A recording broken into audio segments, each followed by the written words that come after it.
કે સ્ટડી કયા 2 વર્ષ 2023માં પૂછાયેલું. ઓકે. વિનોદ સાહેબ એક ઈમાનદાર આઈએએસ ઓફિસર છે અને એક પરિવહન નિગમના મેનેજિંગ ડાયરેક્ટર છે. એને ખબર પડી ગઈ જે ચેરમેન સાહેબ છે એ ચેરમેન સાહેબ કાંઈક અનિયમિતતા કરી રહ્યા છે અને નાણાકીય બાબતોમાં પોતાની રીતે નિર્ણય લઈ રહ્યા છે. એક રીતે જોવા જાવ તો ક્યાંક ને ક્યાંક એમને ભ્રષ્ટાચાર અને નિયમ ઉલ્લંઘનની શક્યતા દેખાઈ રહી છે. વળી પાછા વિપક્ષના કોઈ વ્યક્તિ એની સામે આવે છે જે એ મેનેજિંગ ડાયરેક્ટરનું બોર્ડ છે, મેનેજમેન્ટ બોર્ડ એના મેમ્બર પણ છે અને કહે છે કે જો આ બધા એવિડન્સ છે, આ માણસ ઘણું બધું ખોટું કરી રહ્યા છે, તમારે એને બાર પાડ ખુલ્લા કરવા જોઈએ. તમે કરશો તો સરકાર ઉપર નકારાત્મક અસર થશે અને અમે જીતશું. અમારી જીતવાની શક્યતા ખુદ આઈએએસ ઓફિસરને પણ ક્યાંક રિયલાઇઝ થઈ રહી છે, વધારે છે. અને અમે જો જીત્યા તો પછી તમને અમે લાભાન્વિત કરીશું. રાઈટ? આ પ્રકારના પ્રલોભન સાથેની વાત કરે છે. હું પહેલાં મારો વિચાર રજૂ કરીશ, પછી તમારા વિચારો સાથે આપણે ડિસ્કશન કરીશું.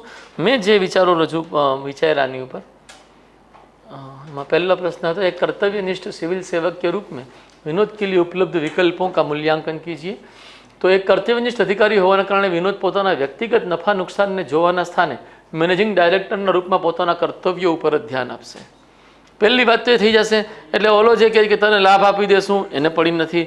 બીજી શક્યતા કે દંડિત કરવામાં આવશે, દૂર સ્થળાંતરિત કરવામાં આવશે, પડી નથી. ઓલરેડી 3 વર્ષમાં 5-6 વખત કરી નાખ્યા સ્થળાંતર, તો એનાથી ટેવાઈ ઘડાઈ ગયા છે. રાઈટ? તો હવે ફક્ત ને ફક્ત પોતાની ડ્યુટી ઉપર કેન્દ્રિત રહેશે. હવે આવી સ્થિતિમાં વિનોદ એ બાબતને ધ્યાનમાં નહીં લે કે અધ્યક્ષની અનિયમિતતાઓને બહાર લાવવાથી તેમને વ્યક્તિગતપણે રાજકીય લાભ થશે અથવા વહીવટી પ્રમોશન મળશે, એવું કોઈ પ્રલોભન ધ્યાનમાં નહીં લે. આ સાથે વિનોદ એ પણ જોશે કે રાજકીય સ્પર્ધા અને સંઘર્ષમાં તે વિપક્ષી રાજકીય દળ કે સત્તા પક્ષના દળનું મોહરું ન બને. એક અધિકારીના રૂપમાં તે કોઈના રાજકીય હિતને સાધવાનું સાધન નથી, એની એ સ્પષ્ટતા રાખશે.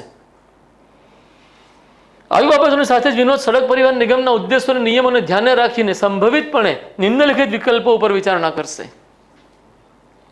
વિકલ્પ 1, અધ્યક્ષ સમક્ષ રજૂઆત અને સુધારા. નિગમના અધ્યક્ષ સમક્ષ નિગમમાં થઈ રહેલી અનિયમિતતાઓ અને નાણાકીય બાબતોમાં નિયમોનું પાલન ન થવાની સ્થિતિ અંગેના પુરાવા રજૂ કરીને એવી માહિતી આપવી કે તેમના નિર્ણયોથી નિગમના નિયમોનું તેમજ કોર્પોરેટ એથિક્સનું ઉલ્લંઘન થઈ રહ્યું છે. જે આદેશ અને નિર્ણયો નિયમોની વિરુદ્ધ છે તેનો અમલ કરવાની સત્તા મેનેજિંગ ડાયરેક્ટર એટલે કે મારી પાસે નથી, એટલે તેઓ નિયમો મુજબ વર્તન કરવા માટે બંધાયેલા છે. આ વિકલ્પ હેઠળ તેઓ અધ્યક્ષને સંગઠન બાબતે જરૂરી સુધારા કરવાની ભલામણ કરશે કે આટલું તમે કરવું પડશે, બાકી આ વસ્તુઓ આપણા માટે નિયમ પ્રમાણેની છે નહીં, ઉદ્દેશ પ્રમાણે છે નહીં. હવે આ વિકલ્પ અપનાવે તો લાભ શું થાય? આ વિકલ્પમાં એમડી તરીકે પોતે એવા નિર્ણયોને સમર્થન નહીં આપે કે જે નિયમોની વિરુદ્ધ છે, એટલે પોતે તો સુરક્ષિત થઈ ગયા કે ભાઈ આ નિયમોની વિરુદ્ધ છે, મારા હસ્તાક્ષરની અપેક્ષા ન રાખો. ઓલી QMR ટાયરની ફાઇલ જલ્દી કરાવવાની વાત છે તો નિયમ મુજબ હશે તો થશે, બાકી નહીં થાય. આનાથી તેઓ પછી જોડાયેલા કર્તવ્યોને પૂરી ઈમાનદારીથી નિભાવી શકશે. બીજી બાબત, જોખમ શું છે? આ વિકલ્પને અપનાવવાથી એવી સ્થિતિ ઊભી થઈ શકે કે જેમાં અધ્યક્ષ દ્વારા થયેલી અનિયમિતતાઓ અને મનમાની બની રહેશે તથા સંગઠનના ઉદ્દેશોની પ્રાપ્તિમાં બાધા ઊભી થશે. જ્યારે સંગઠનને ઉદ્દેશ તરફ લઈ જવું એ તેમની એક મુખ્ય ફરજ છે. આ વિકલ્પની બીજી મર્યાદા એ હોઈ શકે કે અધ્યક્ષ તેમની વાતોને નકારી દે અને તેમની વિરુદ્ધ કોઈ પગલાં લેવાની ખાસ ભલામણ મુખ્યમંત્રીને કરે.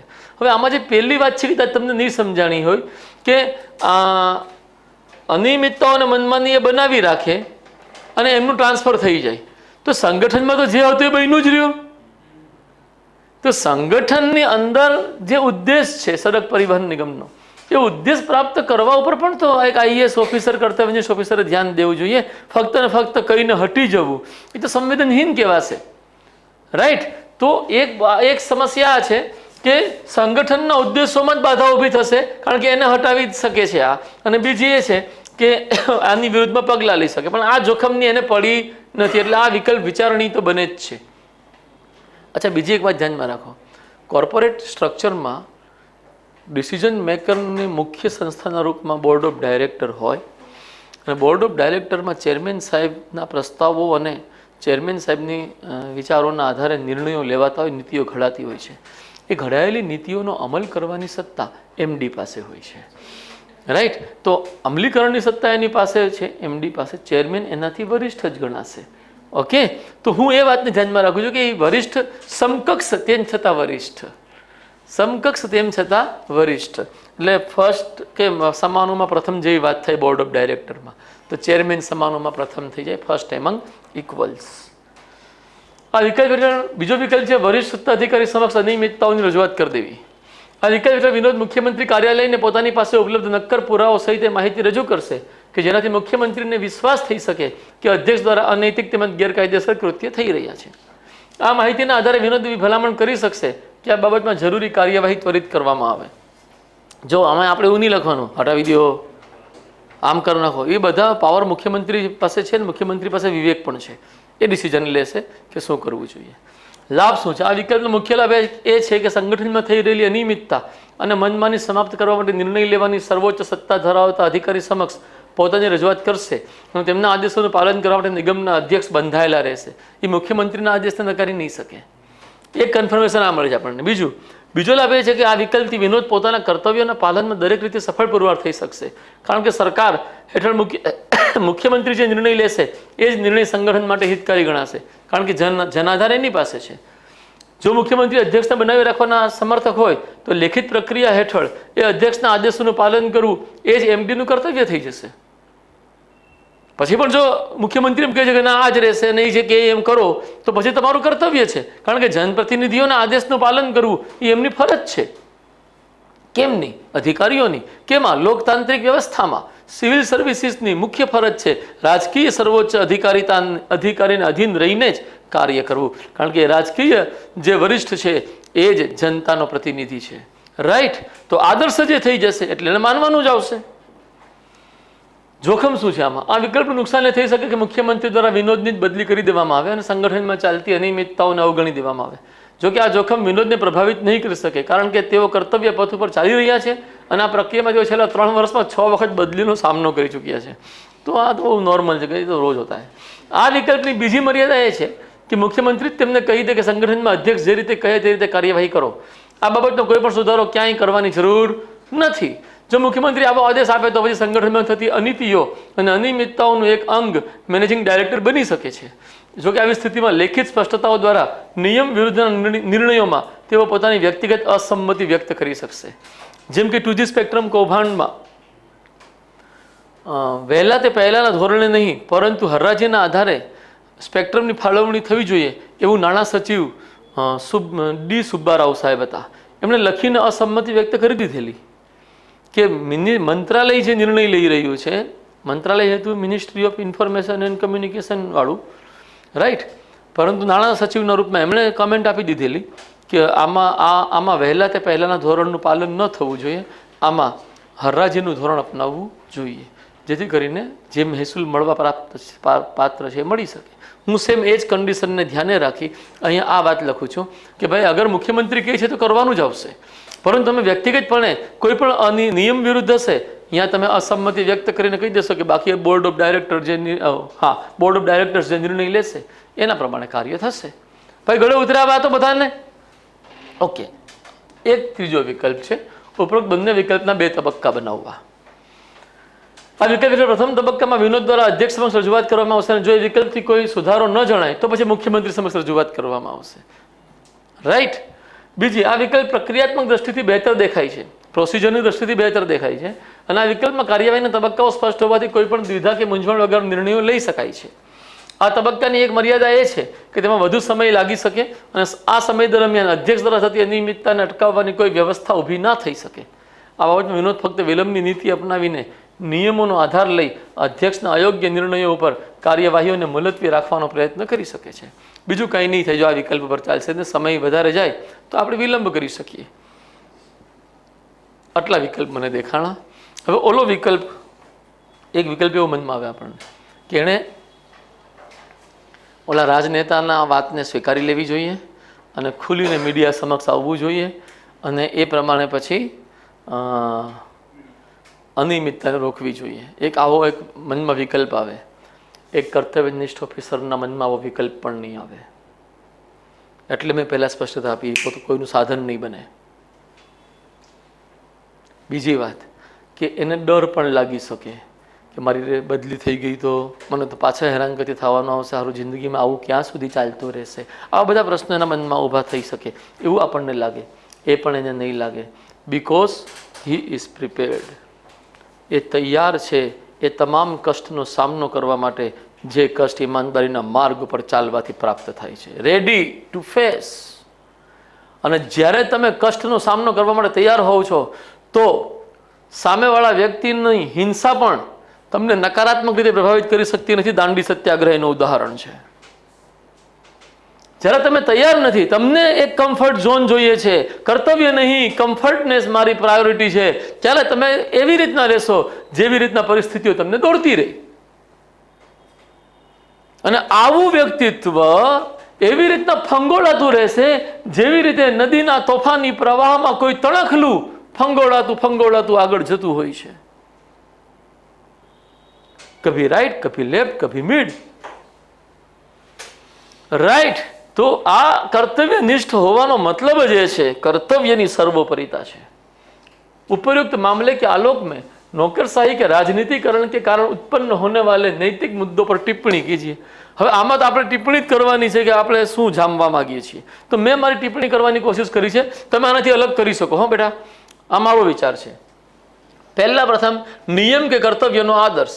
એક સિવિલ સેવકના રૂપમાં દરેક અધિકારીનું સર્વોચ્ચ કર્તવ્ય અવૈયક્તિકપણે નિયમોનું પાલન કરવું છે, પરંતુ રાજકીય દખલગીરીથી અને નોકરશાહીના રાજનીતિકરણથી આ આદર્શનું પાલન કરવામાં બાધા ઊભી થાય છે. એવી નૈતિક દ્વિધા ઉપસ્થિત થાય છે કે રાજકીય વરિષ્ઠના આદેશોનું પાલન કરવું એ પણ એક ફરજ છે અને સંગઠનના નિયમોનું પાલન કરવું એ પણ એક ફરજ છે. આવી સ્થિતિ નોકરશાહી માટે નૈતિક સંકટ ઊભું કરી શકે છે. રાજનીતિકરણથી થાય છે. બીજી બાબત, ભ્રષ્ટાચારનું સંકટ. નોકરશાહીના રાજનીતિકરણથી કેટલાક અધિકારીઓ રાજકીય સ્પર્ધા અને ચાલબાજીઓનો શિકાર બની જાય છે. આનાથી જાહેર સંગઠન ઉદ્દેશથી તો ભટકે જ છે અને સાથોસાથ સંગઠનમાં ભ્રષ્ટાચારને ઉત્તેજન મળી શકે છે. અધિકારીઓ અને રાજનેતાઓની અનુચિત સાંઠગાંઠથી જાહેર સંગઠનની નિર્ણય પ્રક્રિયા જનહિતના સ્થાને સંકુચિત સ્વાર્થોને સાધવાનું સાધન બની જાય છે. ત્રીજી આપણી ટિપ્પણી છે, તટસ્થતાનો આદર્શ. આ પ્રકારે નોકરશાહીના રાજનીતિકરણથી કેટલાક નોકરશાહો પદ ત્યાગ કરીને રાજકારણમાં પ્રવેશ કરે છે તથા રાજકીય હોદ્દાઓ પ્રાપ્ત કરે છે. ભારતમાં આ પ્રકારના અનેક કેસો સામે આવી રહ્યા છે જે નોકરશાહીની સ્વસ્થ પરંપરાઓમાં એક બાધા બની રહ્યા છે. રાજકીય હોદ્દાની લાલચ અધિકારીઓની નિષ્પક્ષતા અને તટસ્થતાના આદર્શને દુર્બળ બનાવી રહી છે. મારા ભાઈ બહેનો, એ લાલચ આને આપવામાં પણ આવી. કોને? ઓલા બોર્ડના મેમ્બર દ્વારા. રાઈટ. જે આદર્શમાં એ લાલચમાં પડ્યો એ તટસ્થ કેમ રહેશે મારા ભાઈ બહેનો? અહીંયા તો કોંગ્રેસ આવે કે ભાજપ આવે કે અન્ય કોઈ દળની સરકાર આવે, સિવિલ સર્વન્ટનું કામ છે જે સાચું છે એ પ્રમાણે નિયમ પ્રમાણે પોતાનું કાર્ય કરવું અને નિયમ પ્રમાણે જ્યાં સલાહ આપવાની હોય ત્યાં સલાહ કે ભલામણ આપવી. બાકી એને બીજું કંઈ કરવાનું નથી. લોકતાંત્રિક આદર્શ. લોકશાહીમાં નોકરશાહીનો એક આદર્શ જનપ્રતિનિધિઓનું કારોબારી ઉપર નિયંત્રણ છે. આ આદર્શના આધારે દરેક વિભાગ કે મંત્રાલયનો સર્વોચ્ચ અધિકારી રાજકીય એટલે કે મંત્રી હોય છે. રાજકીય વરિષ્ઠનું નોકરશાહી ઉપર નિયંત્રણ હોવાના સ્થાને ભારતમાં કેટલીક વખત નોકરશાહી જ રાજકીય વરિષ્ઠને નિયંત્રિત કરતી દેખાય છે. નોકરશાહીના રાજનીતિકરણથી સંબંધિત આ પણ એક અગત્યનો નૈતિક મુદ્દો છે, કારણ કે આનાથી લોકશાહીના આદર્શ ઉપર પ્રતિકૂળ અસર થાય છે. ધેટ મીન્સ કે એક વસ્તુ આવી કે અહીંયા એક સાહેબ હતા, હું નામ નહીં દઉં એમનું, પણ એમની નિમણૂક થઈ તો કેટલાક પત્રકારો, કેટલાક વિપક્ષના લોકો એવું બોલવા માંડ્યા કે હવે મુખ્યમંત્રી નહીં, આ સાહેબ જ નિર્ણયો લેશે ને એના પ્રમાણે ગુજરાત સરકાર ચાલશે. કેટલાક આલોચકોએ આવી વાત કરી. આવું જો થઈ રહ્યું છે તો એ લોકશાહીના આદર્શ મુજબનું કહી શકાય નહીં. આપણે એવો સ્પષ્ટ અભિગમ ધરાવીએ છીએ. નિષ્કર્ષ, નોકરશાહીના આવા રાજનીતિકરણથી એક તરફ દેશમાં નીતિઓના અમલીકરણની ગુણવત્તા, નિયમ પાલન તેમજ નિષ્પક્ષતા બાધિત થઈ રહી છે અને બીજી તરફ રાજકીય સંસ્કૃતિમાં લોકશાહી મૂલ્યો ઉપર પ્રતિકૂળ અસરો થઈ રહી છે. આ બાબતનો સુધારા લાવવા માટે જરૂરી છે કે શાસન અંગે જનજાગૃતિ અને જન સક્રિયતાને પ્રોત્સાહિત કરવામાં આવે. જો એ થશે તો પછી નોકરશાહો ઓટોમેટિકલી પોતાના મર્યાદાઓમાં રહેશે, રાજનીતિકરણથી અટકશે. હવે તમે શું લખ્યું?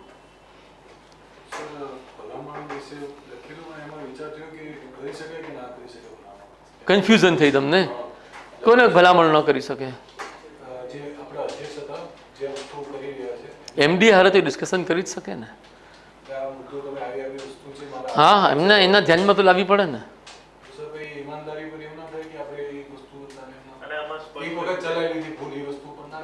એવું એટલા માટે ન કરી શકાય કે આપણે એવું માનતા હોઈએ કર્તવ્યનિષ્ઠ હોવાના આધારે કે 1 રૂપિયાની ચોરી કે 1 કરોડની ચોરી જ હોય છે, એટલે એને અવોઇડ કરવાનો વિચાર તો આવી જ ન શકે. તમે નજરઅંદાજ કરવાનું કહો છો ને કે એક વખત તો આવું થયું, તો નજરअंदाज करने विचार तो आ भी न सके। एक नियम भी टूटता है तो हमारे लिए उतनी जिम्मेदारी बनती है जितनी कि 100 नियम के टूटने से बनती है।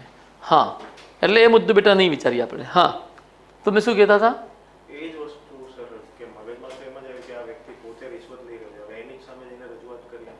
હા, જો એ પોતે જ રિશ્વત લઈ રહ્યા છે અને એની સામે જ તમે રજૂઆત કરો તો એ પાવર મેનેજિંગ ડાયરેક્ટર તરીકેના એની પાસે ન હોય ને તો ના કરી શકાય। પરંતુ એ મેં વાત કરી કે બોર્ડ ઓફ ડાયરેક્ટરમાં એમડીના પદ ઉપર હોવાથી નીતિ અમલીકરણની તમામ જવાબદારીઓ એની પાસે છે અને જો એ નીતિ ઘડતર કરનારાઓ સાથે આ બાબતમાં કોઈ ડિસ્કશન નહીં કરે કે આ નિયમ વિરુદ્ધનું છે તો પછી નિયમ ઘડનાર સત્તાને ખબર કેમ પડશે કે નિયમ સમર્થનમાં શું ઘડવું જોઈએ? ધેટ્સ વાય એ એની સાથે ડિસ્કશન કરી શકે છે, એને માહિતી આપી શકે છે। હા, એની અસર ઊંધી આવી શકે કે એની મેં આપણે કીધું કે ભાઈ એને શું કહેવાય દંડિત કરવામાં આવે, ક્યાંક બીજે બદલી કરાવી દેવામાં આવે, તો એના માટે તૈયાર રહેવું પડશે।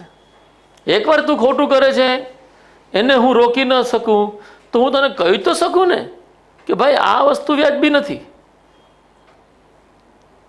અને આવું કરવામાં સંગઠનનું હિત મને દેખાતું નથી। આ છે બેટા સ્ટેન્ડ ક્લેરિટી। આપણું સ્ટેન્ડ ક્લિયર છે, નિયમ પ્રમાણે કામ ચાલશે, રાઈટ? પછી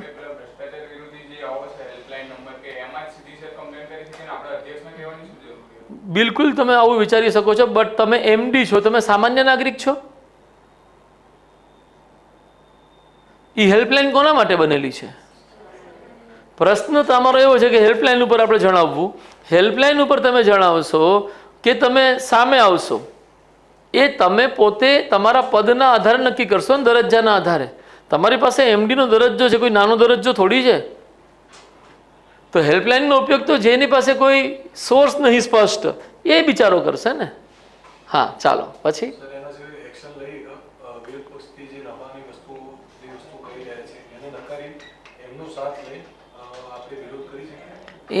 આમાં આપણે રાજનીતિક સ્તરે સલાહકાર તરીકે આપણી કોઈ ભૂમિકા નહીં હોય। હા, બોર્ડ ઓફ ડાયરેક્ટરના મેમ્બર તરીકે આપણી ભૂમિકા રહેશે કે તમે મેમ્બર છો, અમે બોર્ડ ઓફ ડાયરેક્ટર્સની મિટિંગ માટેની વ્યવસ્થા કરીએ છીએ, આવા બધા મુદ્દાઓ બોર્ડ ઓફ ડાયરેક્ટર્સ સમક્ષ રજૂ કરશો કે જેથી કરીને બોર્ડ નિર્ણય લઈ શકે કે આમાં ક્યાં સંમત થવું, ક્યાં અસંમત થવું। ડેમોક્રેટિક પ્રોસેસ છે મારા ભાઈ બહેનો। તો અહીંયા એઝ અ પોલિટિશિયન એ શું બોલી રહ્યો છે આપણે એમાં કોઈ એને નહીં કહે કે તમારે આમ કરવું જોઈએ કે તેમ કરવું જોઈએ। કેમ? તો કે આપણી ફરજની અંદર આવતું જ નથી। એમાં એમને જેમ કરવું એમ કરે। એ લોકોને મીડિયામાં જવું કે એ લોકોને મુખ્યમંત્રી પાસે જવું કે એ લોકોએ ધારાસભ્યોની ખરીદ વેચાણની પ્રક્રિયામાં આવવું, આપણને શું લેવા દેવા? ચાલો પછી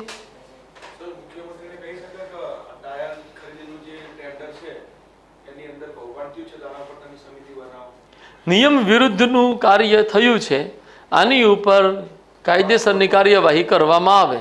આપણે આ જે વાક્ય કીધું ને એની અંદર તમે ખાલી એટલું જોડી શકો કે આની વિસ્તૃત તપાસ કરવામાં આવે, પછી સમિતિ એ બનાવશે। આપણે શું કામ સમિતિ બનાવવાનું કહીએ? હા, આપણને એ સોંપી દે કાર્ય કે આ બાબતમાં જરૂરી સૂચનો આપશો, તો પછી આખો પ્રોગ્રામ રજૂ કરી દેશું કે બોલો ને આમાં સ્ટેપ 1 આ હશે, 2 આ હશે, 3 આ હશે, ચાલો થાય ને। આપણે તો બેટા ઇન્ફોર્મ, આપણી પાસે પાવર થોડી છે કે ડિસિઝન લઈ શકીએ। આપણે ઇન્ફોર્મ કરી શકીએ છીએ અને આપણે એક રેકમેન્ડેશન આપી શકીએ એમડીના પદ ઉપર છે કે આમાં તપાસ થવી જોઈએ, અથવા હું એક શબ્દ બોલું છું, જે કાર્યવાહી કાયદેસર હોય એ કરો, આ વસ્તુ નિયમ મુજબ નથી, બસ આટલી વાત આવે। મુખ્યમંત્રી સાહેબ એની પર વિચારણા કરશે, કેબિનેટમાં એ મુદ્દો આવી શકે। સડક મંત્રાલય છે, સડક પરિવહન મંત્રાલય, તો સડક પરિવહન વિભાગની અંતર્ગત આ મુદ્દો સડક પરિવહન મંત્રીના હાથમાં પણ આવે, મુખ્યમંત્રી સાહેબ એ સોંપી શકે। પછી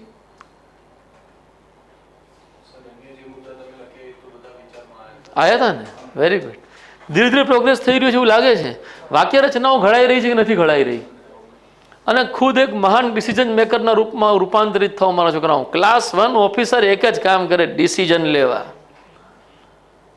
અને એ જેને એ શોખ છે કે ચેલેન્જિંગ અને કોન્ટ્રાડિક્ટરી સિચ્યુએશનમાં ડિસિઝન કેમ લેવા અને ડિસિઝનને કેમ સફળ બનાવવા, એનો જેને શોખ છે ને મારા છોકરાઓ, એ ક્લાસ 1ની પોસ્ટ માટે એકદમ લાલાયિત હોય એવું દેખાય તમને। જેનો શોખ હોય આપણને શું લેવા દેવા, રોનક સાહેબે કીધું કર નાખો પૂરું, માથાકૂટ માટે સાંજે 6 વાગે ઘરે જાઓ, આરામથી સુઈ જાઓ। રાઈટ.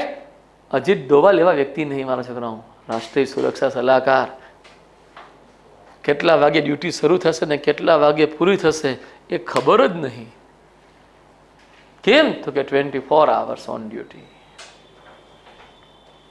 એવા માણસો એવા બનવા માંગો છો તમે, ત્યારે તમારી સામે આ બધા મુદ્દાઓ મહત્વના બની જાય, ત્યારે તમારું ઓટોમેટિકલી વ્યૂ બનતો જાય કે આ પરિસ્થિતિમાં આ નિર્ણય આપણે